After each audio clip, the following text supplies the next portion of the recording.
ನೋಡಿ, ನಿನ್ನೆ ಒಂದು ಸಮುದಾಯ ದೊಡ್ಡ ಶಕ್ತಿ ಪ್ರದರ್ಶನ ಫ್ರೀಡಂ ಪಾರ್ಕ್ ಅಲ್ಲಿ ನಡೆದಿದೆ. ಅದರ ಹಿಂದಿನ ದಿವಸ ಬೋವಿ, ಲಮಾಣಿ, ಪರ್ಚಾಕರ್ಮ ಅದೇ ರೀತಿಯ ಒಂದು ಸಮಾವೇಶವನ್ನು ಮಾಡಿದೆ. ಅದರ ಹಿಂದಿನ ದಿವಸ ಮಾದಿಗ ಸಮುದಾಯಗಳ ಜನರು ಒಂದು ಕಾರ್ಯಕ್ರಮ ಮಾಡಿ ಇದೇ ರೀತಿ ಮಾಡಿದ್ರು.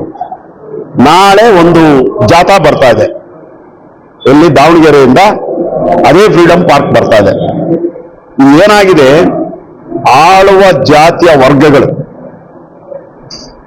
ಆಳುವ ಆಡಳಿತ ಪಕ್ಷಗಳು ಮಾಡ್ತಾ ಇರುವಂತ ಮಸಲತ್ತಿದು ಒಳ ಮೀಸಲಾತಿ ಅನ್ನೋ ಹೆಸರಲ್ಲಿ ಯಾವ್ಯಾವುದೋ ಕೆಲಸಕ್ಕೆ ಬರದೇ ಇರತಕ್ಕಂತ ಆಯೋಗಗಳನ್ನ ರಚನೆ ಮಾಡಿ ಸರ್ಕಾರ ಮಾಡಬೇಕಾಗಿರುವಂತ ಕೆಲಸವನ್ನ ಇವ್ರ ಮೂಲಕ ಮಾಡಿಸ್ತಾ ಇದೆ.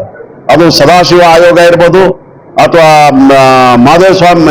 ಮಾಧುಸ್ವಾಮಿ ಆಯೋಗ ಇರ್ಬೋದು, ನಾಗಮೋಹನ್ ದಾಸ್ ಆಯೋಗ ಇರ್ಬೋದು. ಇವೆಲ್ಲ ಆಯೋಗಗಳು ಸರ್ಕಾರದ ಹಣ ದುಂದು ವೆಚ್ಚಕ್ಕೆ ಹೊರತು ಯಾವುದೂ ಕೂಡ ವೈಜ್ಞಾನಿಕವಾಗಿರ್ತಕ್ಕಂಥ ಅಥವಾ ಸತ್ಯವಾಗಿರ್ತಕ್ಕಂಥ ಅಂಕಿ ಅಂಶಗಳ ಮೇಲೆ ಇಲ್ಲ. ಇದೇ ಕಾರಣಕ್ಕಾಗಿ ಇವೆಲ್ಲ ಗಲಾಟೆ ನಡೀತಾ ಇರೋದು.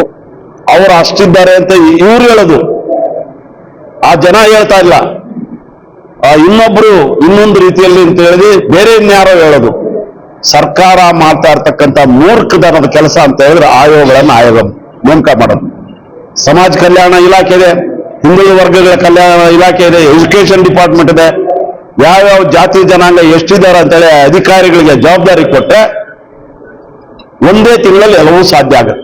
ಕೋಟ್ಯಾಂತರ ರೂಪಾಯಿ ದುಡ್ಡು ಖರ್ಚು ಮಾಡೋದು, ಆ ವರದಿ ಆಧರಿಸಿ ಇವರು ಜನಗಳ ಮೇಲೆ ದೌರ್ಜನ್ಯ ಮಾಡೋದು ಅಂತೇಳಿ ಇಷ್ಟದೇ ನಡೀತಾ ಇರೋದು. ಅದಕ್ಕೆ ನಾನು ಇವತ್ತು ಒಂದು ನನ್ನ ಭಾಷಣದಲ್ಲೂ ಹೇಳಿದ್ದೀನಿ, ಈ ಒಳ ಮೀಸಲಾತಿ ಹೆಸರಲ್ಲಿ SC ST 152 ಜಾತಿ, 101 SC ಜಾತಿ, 52 ST ಜಾತಿ, 153 ಜಾತಿಗಳನ್ನ ಒಡೆದಾಳ್ತಕ್ಕಂಥ ಒಂದು ಅಮಾನುಷವಾಗಿರ್ತಕ್ಕಂಥ ನೀತಿ ನಿರೂಪಣೆ ಆಗ್ತಾ ಇರ್ತಕ್ಕಂಥ ಆಳುವ ಸರ್ಕಾರ. ಅದಕ್ಕೆ ಕಾಂಗ್ರೆಸ್ ಹೊರ್ತಲ್ಲ, ಬಿಜೆಪಿನೂ ಹೊರ್ತಲ್ಲ, ಯಾವ ಸರ್ಕಾರನೂ ಹೊರ್ತಲ್ಲ. ಕರ್ನಾಟಕದಲ್ಲಿ ಇದನ್ನ ಹೋಗ್ಲಾಡಿಸೋದಕ್ಕೆ SC ST ಜನಾಂಗಗಳು ಒಂದು ದೊಡ್ಡ ರಾಜಕೀಯ ಶಕ್ತಿ. ಅದು ಆ ರಾಜಕೀಯ ಶಕ್ತಿ ಒಂದಾಗಬಾರ್ದು. ಯಾವತ್ತೂ ಕೂಡ 153 ಜಾತಿಗಳು ನಮ್ಮ ಅಡಿಯಾಳುಗಳಾಗಿರ್ಬೇಕು ಅನ್ನೋ ಮಾಡ್ತಕ್ಕಂಥ ಒಂದು ಕುತಂತ್ರ. ಈ ಷಡ್ಯಂತ್ರಕ್ಕೆ ಉತ್ತರ ಕೊಡ್ತಕ್ಕಂಥ ದಿನಗಳು ಬಹಳ ದೂರ ಇಲ್ಲ. ರಾಜ್ಯದಲ್ಲಿ ಇರ್ತಕ್ಕಂಥ ಎಲ್ಲ 152 ಜಾತಿಗಳ ರಾಜ್ಯ ಮಟ್ಟದ ಮುಖಂಡರನ್ನ ಕರೆದು ನಾವು ಒಂದು ಚಿಂತನಾ ಮಂಥನ ಮಾಡಿ, ಒಂದು ವರ್ಕ್ಶಾಪ್ ಮಾಡಿ, ಒಂದು ಹೊಸ ನೀತಿಯನ್ನ ನಿರೂಪಣೆ ಮಾಡ್ತೀವಿ. ಒಂದು ಪಾಲಿಸಿ ಮೇಕಿಂಗ್ ಅಲ್ಲಿ ನಾವು ಮುಂಚೂಣಿಯಲ್ಲಿದ್ದ ನಾವೇನ್ ಕೊಡ್ತೀವೋ ಅದನ್ನ ಸರ್ಕಾರ ಜಾರಿ ಮಾಡಬೇಕು. ವರದಿಗಳ ಬಗ್ಗೆ ನಮ್ಗೆ ನಂಬಿಕೆ ಇಲ್ಲ. ಎಲ್ಲವೂ ಕೂಡ ತಮಗೆ ಬೇಕಾದ ರೀತಿಯಲ್ಲಿ ವರದಿಗಳನ್ನ ತಯಾರು ಮಾಡಿಸಿ ಇವತ್ತು ಜನಗಳನ್ನ ಒಡೆದಾಳ್ತಕ್ಕಂಥ ಕೆಲಸಕ್ಕೆ ಸಮತಾ ಸೈನಿಕ ದಳ ಆಗ್ಲಿ, ರಿಪಬ್ಲಿಕನ್ ಪಾರ್ಟಿ ಆಫ್ ಇಂಡಿಯಾ ಆಗ್ಲಿ, ದಲಿತ ಸಂಘಟನೆಗಳ ಒಕ್ಕೂಟ ಅವಕಾಶ ಕೊಡಲ್ಲ.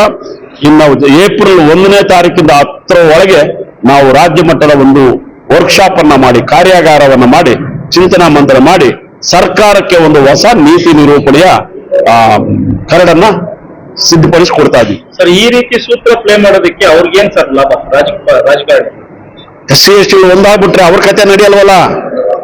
ಇವ್ರು 152 ಜಾತಿ ಒಂದಾದ್ರೆ ಮುಖ್ಯಮಂತ್ರಿ ಇವ್ರ ಜಾತಿಯವರೇ ಆಗ್ತಾರೆ, ಬೇರೆ ಜಾತಿಯವರು ಆಗಕ್ಕಾಗಲ್ಲ. ಆ ಭಯ ಇದೆ ಅವ್ರಿಗೆ. ಇದಕ್ಕೆ ಮೀಸಲಾತಿ ಹೆಸರಲ್ಲಿ ಇವನ್ನ ಡಿವೈಡ್ ಮಾಡೋದು. ಸಂವಿಧಾನ ಅದಕ್ಕೆ ಅವಕಾಶ ಇಲ್ಲ. ಸಂವಿಧಾನದಲ್ಲಿ ಅವಕಾಶ ಇರುವಂತದ್ದು ಪಾರ್ಲಿಮೆಂಟ್ಗೆ ಅಷ್ಟೇನೆ. ಪಾರ್ಲಿಮೆಂಟ್ಗೆ ಹೋಗಿ ಇದುವರೆಗೂ ಯಾವುದೂ ಕೂಡ ಪಾಲಿಸಿ ಅನುಮೋದನೆ ಆಗಿಲ್ಲ. ಸೊ ಇಲ್ಲಿ ಇವರನ್ನ ಓಲೈಸೋದಕ್ಕೆ ರಾಜಕಾರಣಿಗಳು ಮಾಡ್ತಾ ಇರ್ತದ್ದು, ಸರ್ಕಾರ ಮಾಡ್ತಾ ಇರ್ತಕ್ಕಂಥದ್ದು ಒಂದು ವರದಿನ ತಯಾರು ಮಾಡಿಸಿ ಅದನ್ನ ಅನುಷ್ಠಾನ ಆಗದೇ ಇರೋ ರೀತಿಯಲ್ಲಿ ಮಾಡ್ತಾ ಇರೋಂಥದ್ದು. ಆಯ್ತು, ಇಲ್ಲಿ 2-3 ವರದಿಗಳನ್ನ ಇಲ್ಲಿ ಕಳಿಸಿದ್ರು, ಯಾವ್ದಾದ್ರು ಉದ್ಧಾರ ಆಯ್ತಾ?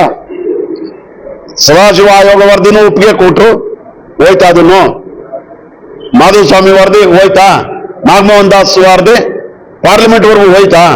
ನಾವು ಕೇಳ್ತಾ ಇರೋಂಥದ್ದು, ಈ ವರದಿಗಳಿಂದ ಏನು ಸಾಧ್ಯ ಆಗಲ್ಲ. 3 ವರದಿಗಳು ನಮ್ಮ ಮುಂದೆ ಇದೆ. ಎಲ್ಲವೂ ಕೂಡ ಬೋಗಸ್ ವರದಿಗಳು, ಯಾವ ಕೂಡ ಸತ್ಯಾಂಶಗಳನ್ನ ಹೊಂದಿಲ್ಲ. ಅದಕ್ಕಾಗಿ ನಾವು ನಮ್ಮ ಬಾಧೆಯನ್ನ ಏನಿದೆ ಅಂತ ನಮ್ಗೆ ಗೊತ್ತು. ಈಗ ಒಂದು 56,462 ಅಪಾಯಿಂಟ್ಮೆಂಟ್ಗಳು ಬಂದಿದೆ, ಸಾಯ್ತಾ ಇದ್ದಾರೆ. ಅದಕ್ಕೆ ನಾವು ಉತ್ತರ ಕೊಡ್ತಾ ಇದೀವಿ. ಆದಷ್ಟು ಬೇಗ ನಾವು ಕೊಡ್ತಕ್ಕಂಥ ನೀತಿ ನಿರೂಪಣೆಯ ಕರಡನ್ನ ಸರ್ಕಾರ ಒಪ್ಕೋಬೇಕು. ಇಲ್ಲ ಅಂತ ಹೇಳಿದ್ರೆ ನಮ್ಮ ಹೋರಾಟ ಬೇರೆ ರೀತಿನೇ ಆಗುತ್ತೆ. ನಿಮ್ಮ ಮೀಸಲಾತಿನೂ ಬೇಡ, ನೀವು ಬೇಡ, ನಾವು ಆಳುವ ಜನ ವರ್ಗ ಆಗೋದಕ್ಕೆ ನಾವು ತಯಾರಾಗಿದ್ದೀವಿ ಅಂತ ಕರೆ ಕೊಡ್ತೀವಿ. ಇತಿಹಾಸ ಪುಟಗಳಲ್ಲಿ ಅಂಬೇಡ್ಕರ್ ಅವರು ಹೇಳ್ದಂಗೆ ನಮ್ಮ ಜಾತಿಗೆ ಸಪರೇಟ್ ಒಂದು ರಾಷ್ಟ್ರವನ್ನು ಕೊಡಿ ಅನ್ನೋ ರೀತಿಯಲ್ಲಿ ಹೇಳಿದ್ರಲ್ಲ, ಅದೇನಾದ್ರೂ ಇವಾಗ ಆಗುತ್ತಾ? ಅದಲ್ಲ, ಅದು ಪ್ರಾಕ್ಟಿಕಲ್ ಆಗಲ್ಲ. ಬಾಬಾ ಸಾಹೇಬ್ ಅಂಬೇಡ್ಕರ್ ಹೊಸ ರಾಷ್ಟ್ರ ಅಂತ ಹೇಳಿಲ್ಲ, ಪ್ರತ್ಯೇಕ ರಾಷ್ಟ್ರ ಅಂತ ಹೇಳಿಲ್ಲ. ಪ್ರತ್ಯೇಕ ಮತದಾನ ಪದ್ಧತಿ SC ST 150 ಅವ್ರ ಪ್ರತಿನಿಧಿಗೆ, ಅದಲ್ಲದೆ ಮೇಲ್ಜಾತಿಯವರು ಇವರೇ ಓಟ್ ಹಾಕಬೇಕು. ಮೇಲ್ಜಾತಿಯವರು ಇವರ ಕೃಪೆಯಲ್ಲಿ ಇರ್ಬೇಕು. ಇವಾಗ ಏನಾಗಿದೆ, ಅವ್ರ ಕೃಪೆಯಲ್ಲಿ ಮೇಲ್ಜಾತಿಯವರ ಕೃಪೆಯಲ್ಲಿ ದಲಿತರು ಇರಬೇಕು. ಸೊ ಅದು ಕೂಡ ದೊಡ್ಡ ಮೋಸ, ಬಾಬಾ ಸಾಹೇಬ್ ಅಂಬೇಡ್ಕರ್ಗೆ ಮಾಡಿರೋಂಥ ದೊಡ್ಡ ಮೋಸ. ಅದು ಕಾಂಗ್ರೆಸ್ ಮಾಡಿತ್ತು. ಇವತ್ತು ಕಾಂಗ್ರೆಸ್ ರೂಪದಲ್ಲಿ ಬಿಜೆಪಿನೂ ಮಾಡುತ್ತೆ, ಕಾಂಗ್ರೆಸ್ ಮಾಡ್ತಾ ಇದೆ.